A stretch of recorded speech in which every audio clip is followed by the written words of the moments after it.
found out that you're pregnant, or you're in your first trimester, or second trimester, or third trimester, but no one has told you about the fourth trimester because, Good day to everyone. I am so excited about the topic we're talking about today because one is diabolical. Number two, it's something that I have lived experience times two. And number three, it's a topic that I wish I knew 2 years ago, because 2 years ago I didn't have kids yet and I hadn't embarked on this journey yet, and I wish I knew this, but not even my mom told me. Okay, maybe my mom had experience having kids 30 years ago, so maybe she forgot. Not even my doctor told me, because they see lots of moms. Not even my own friends who had had kids told me how hard this season was gonna be. Yeah, unbelievable. So today, sorry, I'm trying to do this with my kids around. It's terrible. And the dogs at the same time. So, okay. So today we're talking about postpartum landmines. Yeah. Okay. So let's get started without further ado. So the first thing is sleep. So the thing about sleep is that we all need sleep. You need sleep to live. If you do not sleep, you'll go crazy and lose your mind. But in the beginning of postpartum, you always hear things like, nap when the baby naps. And you know what? That is true and sound advice for maybe the few weeks after, but the initial weeks are literally terrible. Like sometimes the kiddo is sleeping 30 minutes and then they wake up and they don't know where they are. So then for 9 months or 10 months or more than 10 months for some of us, they're used to being in the belly. So they're kind of like trying to figure out what is going on and why they are here. So sometimes they're napping like 30 minutes, sometimes 40 minutes. And then in those 40 minutes, the 5 minutes that you're on there, you're breastfeeding. So I just remember losing my mind. And I remember because for me, I went over the 40 weeks. I ended up having to be induced because the baby just wasn't coming. So in those times when you're waiting and ready, and I had them in the summer, so everything was hot and you have a belly and, all these things and the swelling that comes from that. Oh my goodness, that was not even part of my repertoire of the 10 things that I'm going to talk about in a minute. But oh my goodness, guys,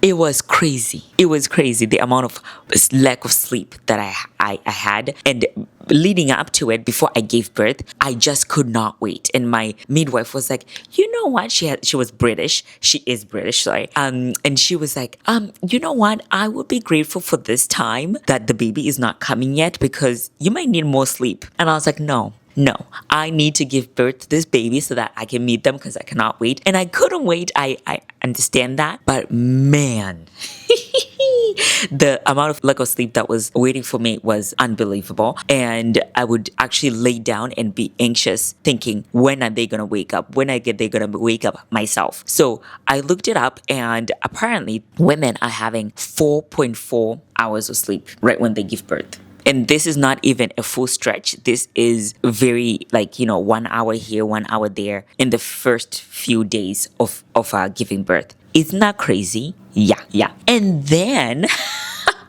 the baby wakes up, so you gotta figure them out because they're crying and all that. So you're feeding them, and then now they sleep. But then that's like countdown of their sleep. Their 40-minute nap has started, but you haven't started sleeping yet. So how can you even nap in the same time that they do? Impossible. So oh my goodness, I like this whole thing, like me reliving this is crazy. And I really wish I knew this. I really wish I knew it. It's almost like you're running on empty after the first 3 days because the baby's not sleeping. You're not. I think, no. What was it? The first day that you give birth, they actually sleep because they have gone through the work of the contractions and then them being pushed out. They're also helping. The baby is helping, is working too. So the first 24 hours are kind of chill, for the 2 times that I can remember. This is the thing. It's so foggy. My brain is so foggy about this situation.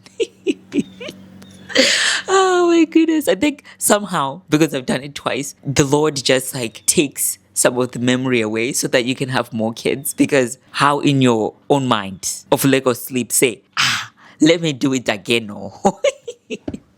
So you're running on empty. But there's this one lady, for those people who are first time mothers, do not fret because there's this one lady, Chrissy Horton. I follow her on Instagram and she has just had her 7th kid. I'm kidding you not. 7th kid. She's having a 7th kid. And she was just talking about this last month because she had a new baby. And she said that she still has sleep anxiety. So instead of her sleeping at the right time, let's say most of her kids are sleeping at like 7, she does not sleep until midnight because she thinks if somehow like the way her mind works is that, okay, so then if I only wake up 2 times, then I can say, oh, I woke up 2 times in the night, which does not make sense. So that's why she's going to bed at midnight. And then she wakes up 2 times in the night and wakes up at 5 a.m. And so I thought, okay, if we are having problems with sleep, while someone who has 7 kids is also having problems in anxiety, sleep anxiety after giving birth, don't worry, girl. Don't worry. And then the next thing about it is the mental health. Let's talk about mental health. Because after giving birth, you are getting off like on 100, almost an equivalent of 100 birth control pills. So your hormones are going crazy, your mood is going crazy, and you're not sleeping well, and you're trying to figure out this new life. If you're a first-time mother, you just want to scream at literally anything. You can look at anything.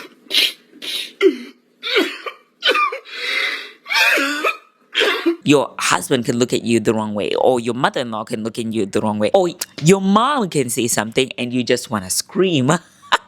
But this is the whole thing about postpartum, and you go to the doctors, you go to the midwives, and they're asking you, how's your mood lately? And that almost makes you so mad. It makes you mad. I remember being first time mother and my hormones were crazy because also I don't know what's going on with my body. No one had told me what's going on. And I literally was crying for no reason. I was crying because my sister-in-law brought formula and I had told myself I wanted to breastfeed. And so in my mind, I was like, so is she trying to say that I am failing at breastfeeding? And I didn't even include this in my list, but breastfeeding is something else that we need to talk about. So with all this being said, I'm not trying to be a downer, and you might be saying, okay, Anna, you've talked about a lot of things here, but you're being a downer and now you're giving me anxiety about what I'm just about to experience or what I'm experiencing right now. But no, I am not trying to be a downer. I'm just trying to be realistic because, girlfriend, these things are coming. And so let's talk about the things that I realized and then the remedies that I had for it, because I'm not just about to be telling you about the crazy landmines that are coming your way. I'm going to try to show you how to dodge them and how to be safe about it.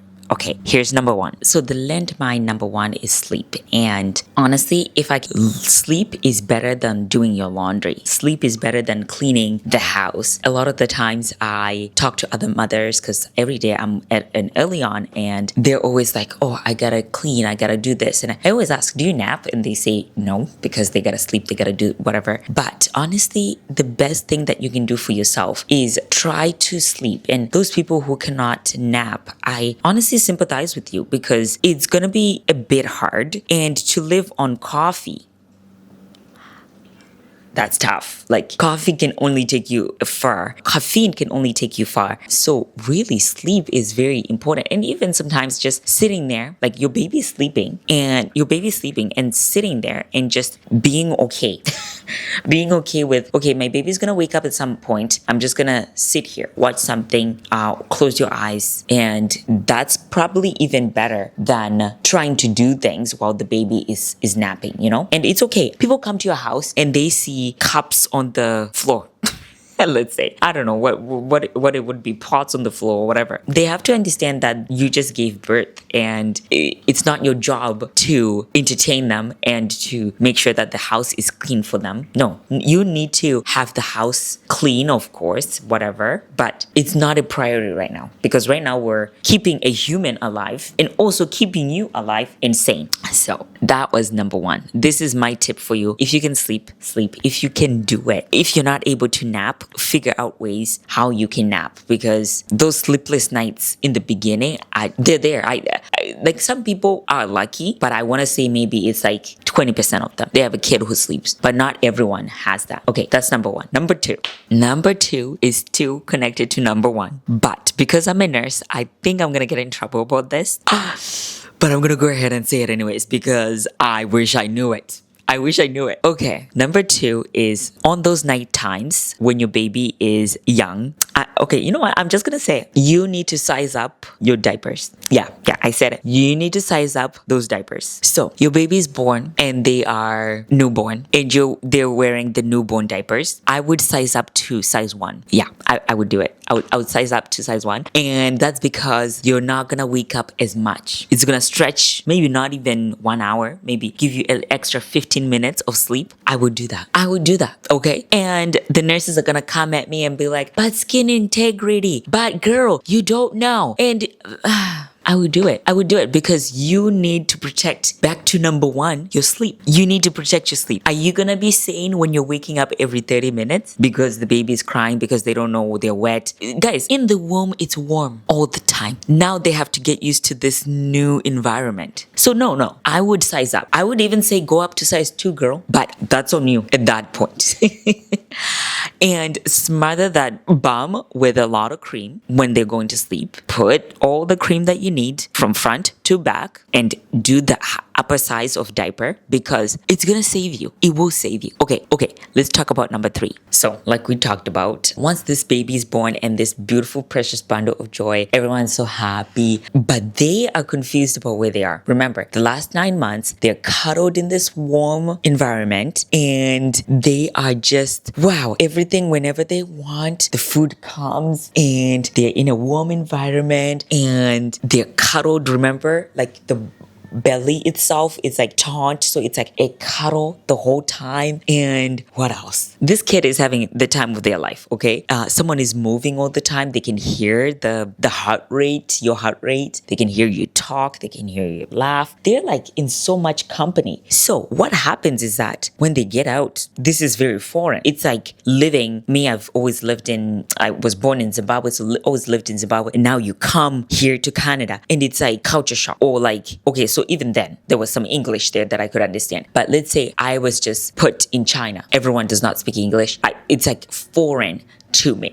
So we're trying to mimic the womb as much as possible. So number 3 was buying a sound machine. This thing is amazing because you need that baby to get used to this new environment. And what was in here was lots of sounds. I don't know if they have connected you to an ultrasound before or connected you to the monitor, right? And they're just observing and you're hearing all these sounds. I have to find the soundtracks of that. So you're hearing that. They're hearing that for 9-10 months, some of us even longer. And a sound machine was so beneficial. At first I was like, oh no, I don't need it. And then I started realizing they're sleeping here, they don't have the sound machine, and I'm doing dishes, that whole cling, cling, cling of dishes. So we have talked about number 3, sound machine. Get yourself one. Even if it's a secondhand store, you will not regret it. That's number 3. Number 4 was, girl, accept the help. Accept the help. How many times have people actually has said, hey, do you need anything? And you're like, no, I think we're okay. I think everything is okay.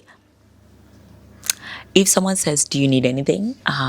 Please have a running list of what people can do for you. If on your checklist it's go to Costco and grab diapers, please ask that person, hey, can you go to Costco and grab diapers for me? Because actually people mean well. They want you to tell them what they can do. But if you continue being that person who's like, no, we don't need anything. No, right now everything is okay. No, then next time they're not gonna reach out to you. The thing is about giving birth and is that it's a village. So people want to do things for you. They want to bless you in some way. They want to be involved in the journey. Someone like your mom or your aunt or your mother-in-law, these are people who are in your inner circle and they want to be involved as much as possible. They can come anytime and cuddle the baby while you try to sleep, which is going to be hard at the beginning, I won't lie. Or you have a shower. So don't say, no, I think we're okay. Invite those people into your life. In fact, if they offer, you say, can you come on Wednesday and watch after the baby while I do XYZ? You don't even have to do something. Go up in your room and enjoy life. And just lay down if you can. If you cannot nap, even watch Instagram. I don't know. Something that's like you time. Go get your nails done. Some people get your lashes done. Even better. So this notion of I'm okay, you don't have to do anything for me, it does not fly. Don't do it, because after a while you're gonna be burnt out and you're gonna be frustrated. So accept the help, because you're gonna need it. You're gonna need it. And women, like I said, that example about my sister-in-law bringing formula and me losing my mind, or like really I cried, sobbed out of my mind, thinking that it was insinuating that I failed at being a mom, or I failed at breastfeeding, which was not true at all. Now that I look back and my hormones are not going crazy, I know that it was not true. So accept the help. If someone says, what can I do for you? Anything, or what can I buy you? These are a few things that you can ask for. Uber gift cards, because maybe your freezer is full and you're not able to accommodate food. But if you can even accommodate food, ask them, make me a meal. These are our allergies. We don't like 1, 2, 3. Ask for that. Ask for gift cards, food gift cards. Ask for someone to come and clean your home if possible. You can ask for anything and everything.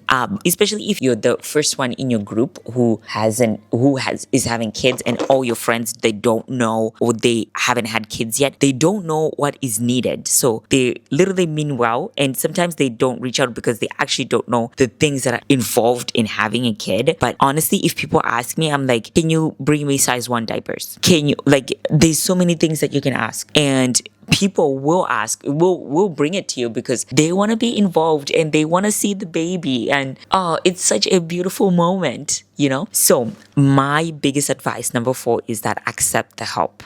Accept the help. And if someone reached out to you and they say, let me know what you need, and they didn't mean it, and you say, bring me this, and then they end up not giving it, that's okay. You always have a running list of the things that you need. So serve yourself, and one day you will do it for someone else. I'm about to make a video of what people should do. Let's say for those friends that are like, haven't had kids yet, or they don't know what to expect. I'm going to make a video of that. But for now, girl, accept the help. Accept the help. Okay? Yeah. Don't say I didn't tell you. You're going to really benefit from that in the end.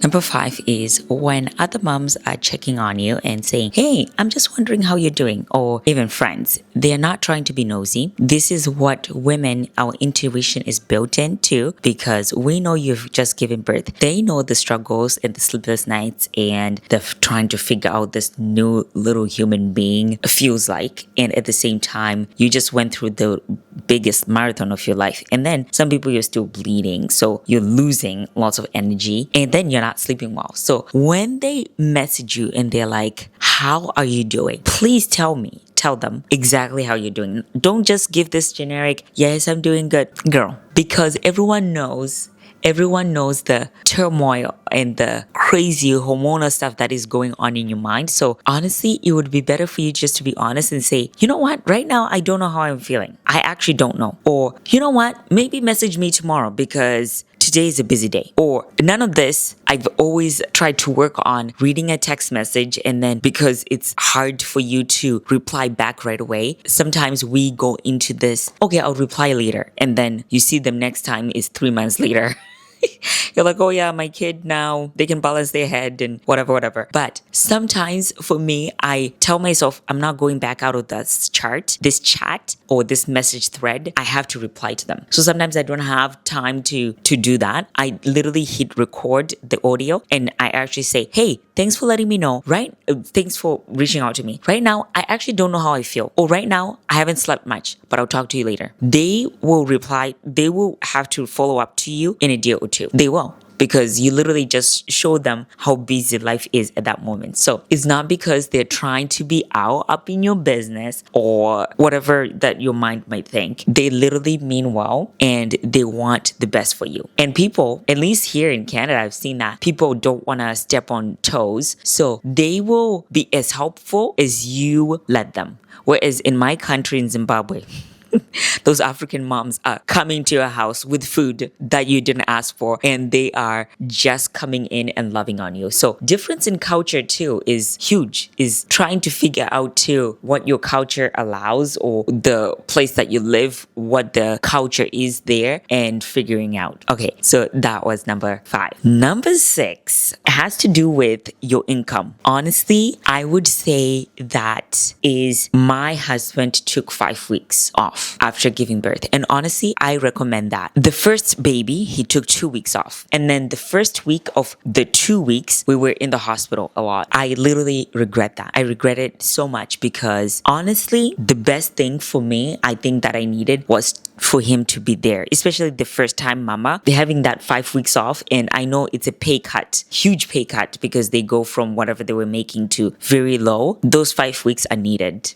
which brings me to my next point of, I don't know how people do it in the United States, where they are given 3 weeks, or 6 weeks, and so the man is probably not given much. I don't know how they do it. To be honest, if I could have my husband take 5 weeks, I would take it, or just take whatever it is in your country or your province. Take as much as they can give you, and I know it's a pay cut, but you are taking care of this baby. That was the other rationale. People have said, oh, it doesn't matter because let the husband take it later because the baby is just sleeping anyways. Okay, but you need help. You just went through the biggest moment of your life, so you need the help. And that's what I figured out the most. Or even one of my friends, Jen Miller, was telling me that before having a kid, that you are there for the baby, and now you need someone there for you, and that is usually your husband. Some people are lucky enough, they'll have family come over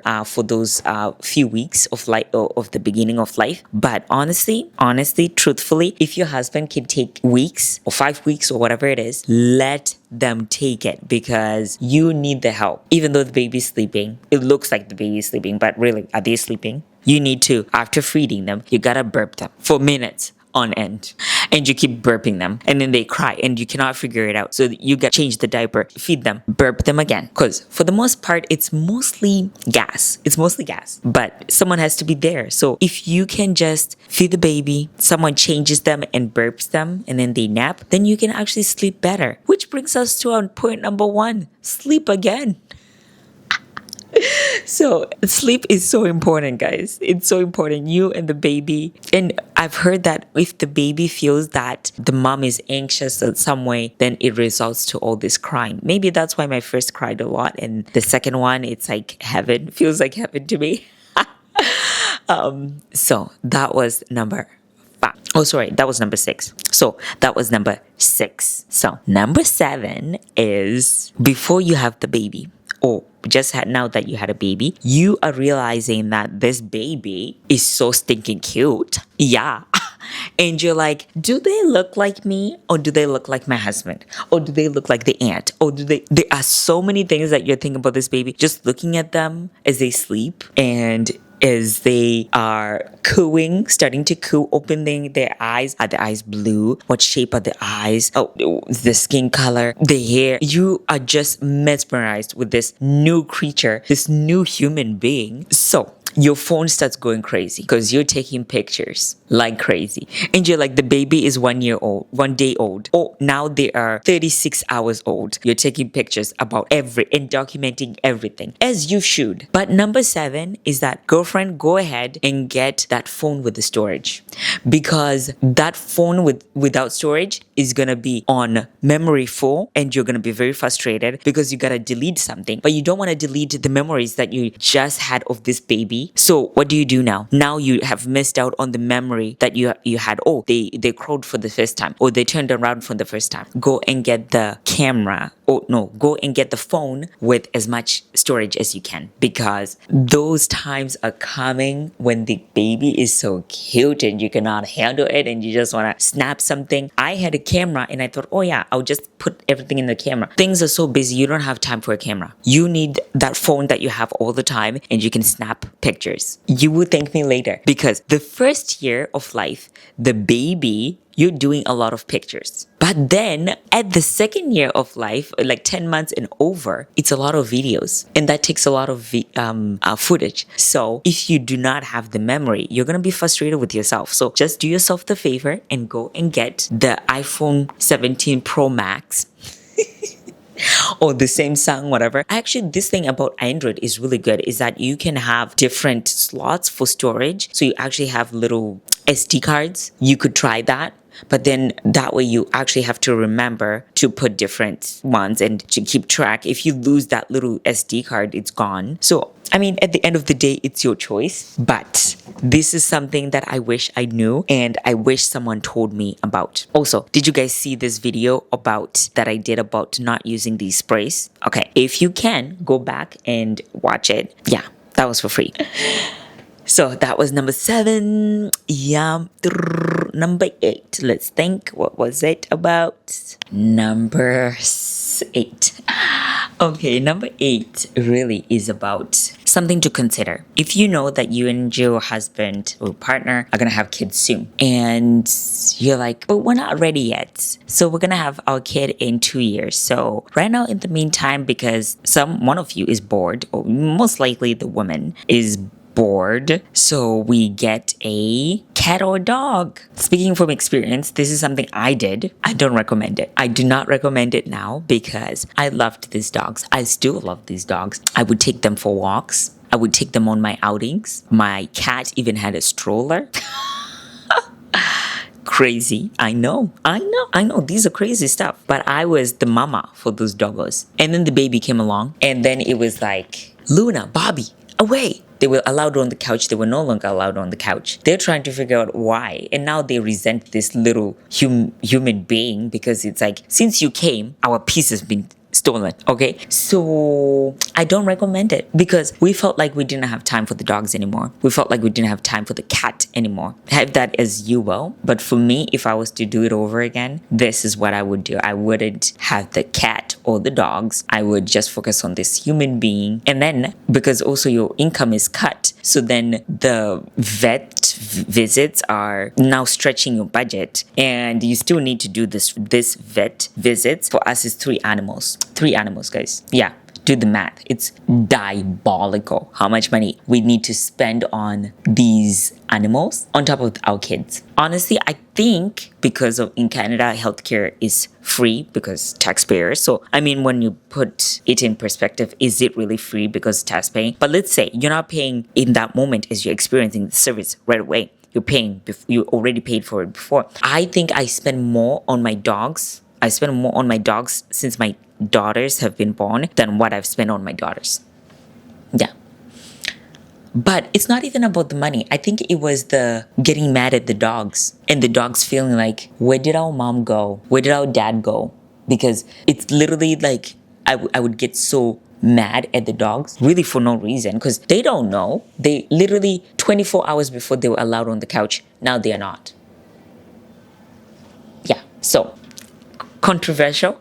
But I'm just telling you, if 4 years ago before I got the dogs, I knew what I was getting myself into. Now the cat is very low maintenance. So you could consider a cat, how about a fish, something like that. A dog is a lot of work. Just gonna throw that out there. Okay, so number 9, which we're going to the end of our video. I hope you guys like and follow this video and subscribe to the channel if possible, if you can. And especially if you're a new mom, subscribe because there's going to be new things that we're going to be talking about, or you're pregnant, or if you know someone who would like this channel, please let them know because this is all the things that we're going to be talking about. And I hope that it's bringing value to them. So, okay, so number 9 is night sweats. In the first few weeks of giving birth, I don't understand why this happens. I think it's definitely a hormonal thing, is you're just sweating. You're sleeping and you're sweating. I remember feeling so hot and sweaty, but it was like just a couple weeks, so it's not that long. So if you can buy yourself a fan or borrow a fan, because you don't even need it for that long, and then it goes away. It was almost like your body is like shedding all these hormones from giving birth and hormones from pregnancy. I don't even understand it.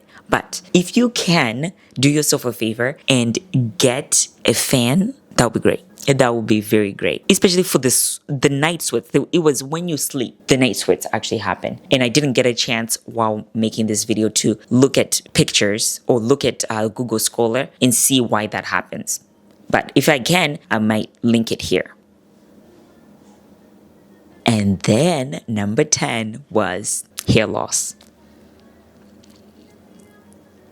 Hair loss. Hair loss, guys. Somehow my hair, it looks like it's grown so much because let me insert a picture of me before having a baby, before getting pregnant, and then now this. So my hair has grown so much, but in between the hair growth, this is what you see. Let me see if I can find it.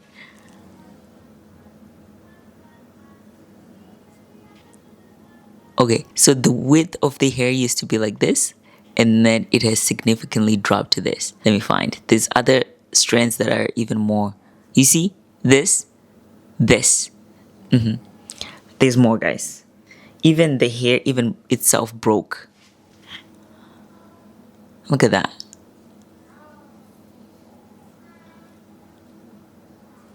Oh, yeah, that happens. There we go. And this one, I think this trend is the most crazy to me. You can see the areas where I just gave birth, and then here it's healthy. Also just gave birth, and then it's healthy. So the remedy for that, my hairdresser told me, was to continue taking the prenatals. Am I good at that? No. I was good at it while I was pregnant, but then now I'm having a hard time. So I don't know. I will keep you posted on this hair thing. Maybe the hair will end up breaking again, another thinning, but the hair thinning was crazy. And for those people who are other hair textures or they're not locked, I wonder if this is something that you recognize a lot about the hair loss. Some people though, they don't even experience that. But for me, like literally all this lining used to be so full. It's pretty much sparse now because of that. So if you can find or ask your hairdresser how to remedy that. For me, it was taking the prenatals, which I continued for the first 2 months. But then after I think I needed to do every other day, I will need to do that. I just don't recall myself doing it. But yeah. So hair loss, what a crazy thing. In the end, all to say that giving birth is such a beautiful thing. And now you've had this baby who is a treasure. And if you have twins, bless your soul, because it's ×2. Everything we've talked ×2. But what a blessing. What a blessing it is to have a child, be able to give birth, be able to house a baby. What a crazy thing that your mind, your body, everything about you does not know, like, oh, I'm 26 weeks, we're perfecting the heart, we're perfecting this. Your mind does not know it. And it just, somehow, your body makes it. It's been programmed to make it, but you don't know of it. That's crazy. I look at my kiddos and I'm like, wow, God, thank you so much. Thank you for these amazing human beings. And now I'm feeling like I need to cry. Thank you so much for these human beings. And somehow my mind and my body knew how to house these kiddos. And my body did not attack it because it's a foreign thing in your body. Do not attack it. And God, you helped me to give birth to these babies and learn them. And now I'm just getting to see this first one's personality and character. What a blessing. What a blessing that God just gives us these human beings. And one day they're going to be the presidents of tomorrow, the doctors of tomorrow, the nurses, the mothers of tomorrow. I am so blessed. I am so blessed. So anyway, all this to say, it's okay if the house is a mess like this. That's okay. Those things will wait. I was in a podcast somewhere for Mother's Day, and I was sitting on a panel with women who have been kids. Their kids are in their 20s. Okay. And I have newborn with another mom who was also newborn. And they were just saying that they wish they could go back to these moments. And I was thinking, go back to what? To the sleepless nights? To what?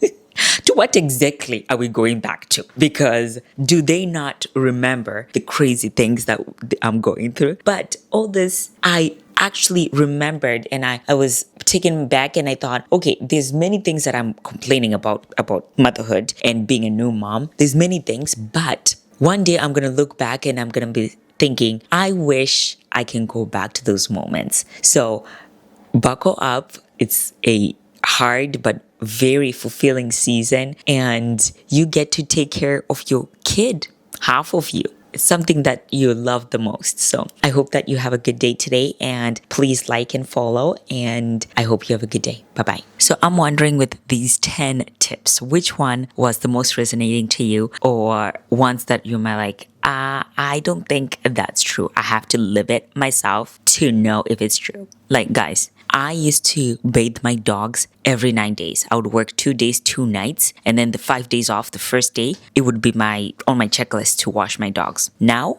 I cannot tell the last time that I washed my dogs. Yeah.